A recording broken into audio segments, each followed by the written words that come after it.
Cafe Anyway. Mike's Daily Podcast. Welcome to FF episode 2024, I think it is. It's Mike Matthews on the slowest computer ever built. Mike's Daily Podcast. I think this was built by Babbage. It's really old. It doesn't work much well at Cafe Anyway. But what the hell? We're going to have a good show today because it's a podcast and it's 2024. That's right. That's right. I am so fast with my rhymes. I'm glad you like them. Mike's Daily Podcast. We are going to talk about what Mike heard on the way into work today. Mike's Another day Daily up at 4. Podcast. I used to do this all the time. Yeah! Now to do it is sheer torture for me. It's like, why did we even hire somebody to fill in to do this shift to begin with when I have to end up doing a shift? It's that kind of thing. Yeah. And then having issues with technology, other people trying to broadcast from home and they have issues, and I'm not an engineer. I can basically rig up a way to do a podcast from home, but that's about it. So, Cafe Anyway, that's basically where we start off with today. As Mike drove into work, he heard a lot about the meat industry and heard a lot about how I guess we're all going to become vegetarians. We're going to really enjoy kale again and go, oh, kale, you're so yummy and delicious. And all the other green things that our bodies actually really need. Yes, you need protein, but you need that. You need the green stuff, really. And how many health-related illnesses... Wait, isn't that what an illness is? Is when it's health-related? And here's today's podcast picture. I guess what I'm saying is that a lot of deaths are caused by basically a highly carnivorous diet. If you just rely on meat all the time, you're going to end up not as healthy as, let's say, someone who has a more balanced diet, is all I'm trying to say. But anywho, it's something, it's terrible. I mean, most people in America, I'm just guessing here, are carnivores. Have some kind of meat on their plate all day. This guy does. He's always eating meat. Because he is a dog. And they love meat. But in any... I know, Basil. Yes. Thank you for underlying that point. Good heavens. This is going to be one of those days where I have to deal with technology. And it's like rolling a boulder up a hill. And just not a fan of that. Okay, hopefully it's not a rolling a boulder up a hill technology day for you. And things are running well. And things will be good. The other thing I heard, aside from the whole meat industry thing... Oh, and yes, we are getting a podcast picture for you soon. Now there's issues with Google. Wonderful. But yes, the other thing I was hearing... Well, apparently there was a shooting on the Bay Bridge. Thank you. And that's caused all kinds of issues that happened like at midnight. But... Speaking of the driving in the Bay Area, I don't know if this is true where you are, but people are speeding, like really speeding, like pushing their car as fast as they could go, going over 100, just driving as reckless as possible. And there's always been a propensity in the Bay Area for people to speed. I know I've seen it, and people skirting the law. Just like flying through red lights, that whole thing. So, yeah, it's not good. That's bad. That's really let's take this picture of nice blooming tree that I saw the other day on my walk in Five Canyons in Podcaster Valley. Nice blooming things. Then looks good. Okay. But just what the heck? And you're endangering your life. You're endangering everyone else's life. This is worse than coronavirus because the death is instant. At least we can kind of try and save you with the coronavirus. With you speeding, you're going to kill me. If you get too close to me, you're going to get both of us, you idiot. So that's something that for some reason the coronavirus has begot.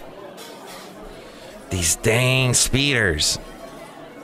So the more CHP on the roads, Caltrans is trying to do some things to cause people to, what do they call it?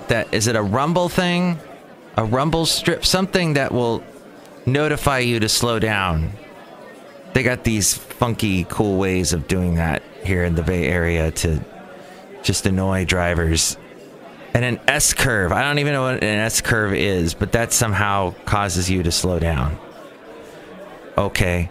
It doesn't sound... None of this sounds safe, does it? I will say driving in the Bay Area is treacherous. I've always known that from the times that I would drive up to the Bay Area from Southern California, from the Ventura County area. I'd go up there and up here, rather, and drive around and be like, wow, I have to really keep my eyes open because there's things on the road along with me that are on rails that are being powered by power lines. And there are taxis driving crazy, and oh yeah, these streetcar deals, the cable cars being pulled up the road. Look out for that, and all the tourists hanging off of them. So that's happening, and then there's the people that the Academy Awards. That's right. So I hate the Academy Awards.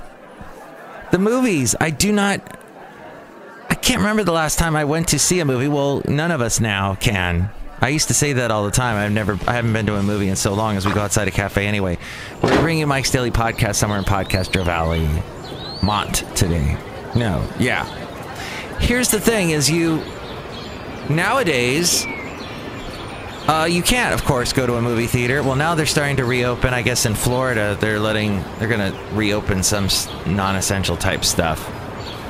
And Gavin Newsom has gone to phase 2 here in California of some non-essential things. But it's not like, oh, you can go to the nail salon now or gym or whatever. I think it's something more school-related. But the whole thing with movie theaters now, so we're watching stuff online, of course, we're streaming, and finally the Academy Award the Academy has decided to join us here in the 2020s and say, oh, it doesn't have to have run in a movie theater. Because that was the rule. Up until like yesterday, the rule was you could not have a movie be nominated unless it ran in a theater somewhere in LA County. So that's why these movie theaters would get a lot of business, because you'd have these independent people like, I want my movie to get nominated. And so they'd get it to play in some small-time movie theater no one's ever heard of once. And then it could get nominated. Now, that's not even relevant anymore. And those movie theater... So it sucks to be a movie theater owner, huh? What happened there?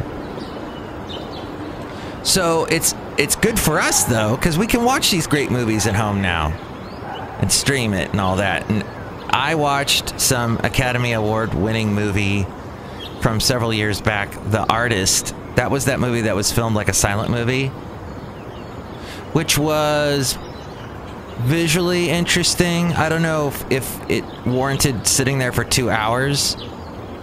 And basically the plot line is the same as Singing in the Rain, where you have people that were once popular in the silent movie era. They can't make it in the talking movie era.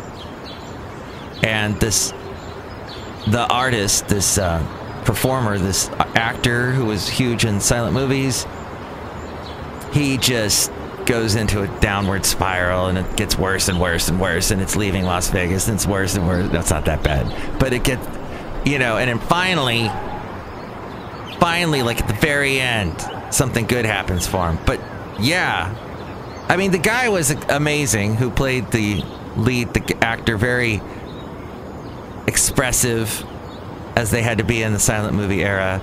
And it's interesting because this movie was made just a few years ago that someone could emote in such a way. Because with the silent movies, you can't, it's all got to be in your face and your actions.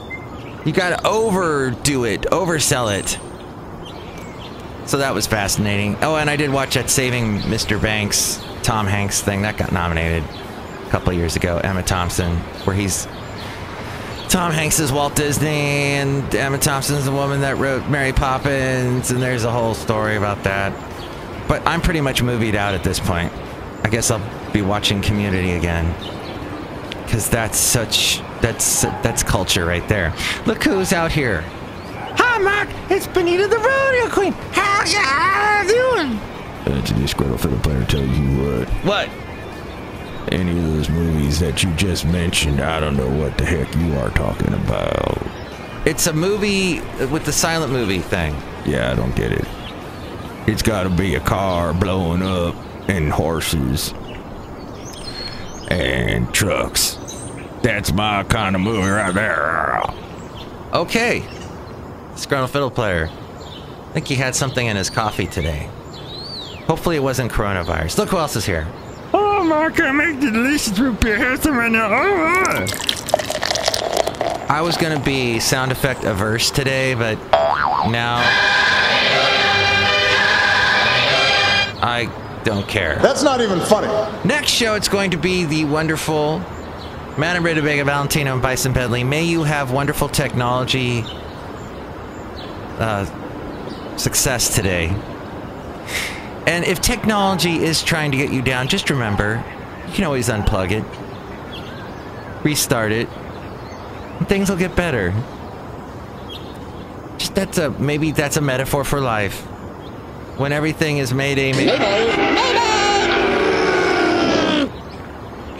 just unplug it, reboot it, recycle, and start over. And everything will be fine. It'll be a great day. You can do it! Alright, I will play that guy saying do it. Do it! Okay, there we go. Next show, Madame Rootabega, Valentino, Bison Bentley. Thank you for listening to FF episode 2024. And tell me what you think about any of the topics that we covered today. You can call me at 336-MM Daily. That's 3 + 3 = 6. MM as in Mike Matthews Daily, as in what this podcast has been now. For like a week. Wow, good job me. I want applause for me now. There we go. Thank you. Yes, so we'll try and keep it going. Probably not. But thank you. Would be great to hear from you. 336-MM Daily. And you can also email me, mikesdailypodcast@gmail.com. Did I say that too fast? Here's Ariel to say it again. Mike's Daily Podcast is written and produced and performed by Mike Matthews. His podcast is super easy to find. Download or listen to his show and read his blog at mikesdailypodcast.com. Email Mike now at mikesdailypodcast@gmail.com. See you tomorrow. Bye!